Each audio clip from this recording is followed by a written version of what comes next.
जय श्री कृष्णा। जय श्री हरि विष्णु। आप देख रहे हैं मेरा भक्ति चैनल श्री जी भक्ति भावना, जिसमें आपको शास्त्र से जुड़ी जानकारी मिलती है। ऐसी जानकारी आपको सबसे पहले मिले, उसके लिए आप मेरे चैनल को सब्सक्राइब करें, बेल आइकन को दबाएं और कमेंट में श्री हरि विष्णु जरूर लिखें। आज की विशेष चर्चा 2026 में आने वाली माघी पूर्णिमा पर है। माघी पूर्णिमा 2026 में दिन रविवार 1 फरवरी 2026 को है। इस दिन शुक्ल पक्ष की पूर्णिमा तिथि सुबह 5:52 से प्रारंभ होकर 2 फरवरी को सुबह तक रहेगी। स्नान दान 1 फरवरी को ही किया जाएगा। माघी पूर्णिमा पर हमें क्या करना चाहिए और क्या बिल्कुल नहीं करना चाहिए, ये जानना बहुत जरूरी है।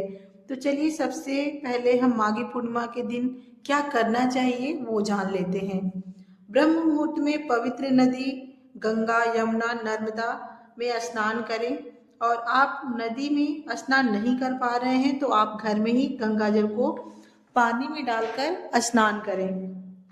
इस दिन भगवान विष्णु और माता लक्ष्मी को की विधिवत पूजा अर्चना करें और विष्णु सहस्त्र नाम का पाठ अवश्य करें। सूर्य देव को सुबह सुबह जल अर्पित करें। पितृ तर्पण अवश्य करें, क्योंकि अगर हमारे पितृ हमसे खुश होंगे तभी हमारे जीवन में सुख शांति होगी। इसलिए काले तिल के साथ साथ पितृ तर्पण करें। उस दिन दान पुण्य का बहुत महत्व है। उस दिन तिल, गर्म कपड़े, गुड़, रजाई, कंबल, घी, शक्कर, वस्त्र और अपनी क्षमता अनुसार दक्षिणा दान करें। इससे भगवान विष्णु की विशेष कृपा आप पर बनी रहेगी। घर के मंदिर में और तुलसी जी के पास घी का दीपक अवश्य जलाएं। इससे श्री हरि विष्णु बहुत प्रसन्न होंगे। घर में कथा सुने, सत्संग करें। माघ पूर्णिमा के दिन क्या नहीं करना चाहिए? उस दिन देर तक ना सोएं, काले रंग का वस्त्र ना पहने, लड़ाई झगड़े क्रोध से दूर रहें, मांस मदिरा का सेवन बिल्कुल ना करें। इस दिन नाखून और बाल ना काटें। अब माघी पूर्णिमा की विशेष कथा जो हम सभी को जरूर श्रवण करना चाहिए, तो चलिए सुनते हैं कपिल मुनि और मोक्ष की कथा। प्राचीन काल में कपिल मुनि नाम के महान तपस्वी गंगा के तट पर तपस्या करते थे। उनका आश्रम वहीं था जहां माघ महीने में देवताओं का वास माना जाता है। माघ मास में उनके आश्रम के पास अनेकों लोग कल्पवास करते थे। माघी पूर्णिमा के दिन एक वृद्ध और अत्यंत दुर्बल अवस्था में गंगा तट पर पहुंची।